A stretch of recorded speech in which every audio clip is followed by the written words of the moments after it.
Yo, what's up guys? Welcome back to the channel, and today let me show you how to use the Tradingview strategy backtester. Alright, this is going to be a quick video. We're not going to waste too much time on this one. Just going to give you guys a quick step-by-step guide on how to get this done. So let's just jump straight into it.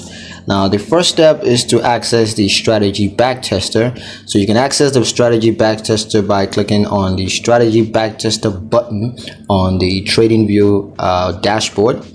And the second step is to create a new strategy. So you want to go ahead and create a new strategy by clicking on the new button in the strategy backtester.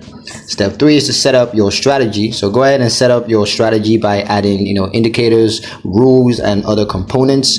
And you can use the Pine script language to create your strategy. The fourth step is to backtest your strategy. So now that you have the strategy set up, go ahead and backtest your strategy using historical data. You can view the backlist results on a chart, and that's going to help you to make better decisions. So yeah, that's pretty much it on how to use the Tradingview strategy backtester. I hope you guys liked the video. Hope you found the information useful enough. If you did, like the video, comment down below, let me know what you thought. Share the video with your friends and subscribe to the channel if you haven't done so already. And I'll see you guys in the next one.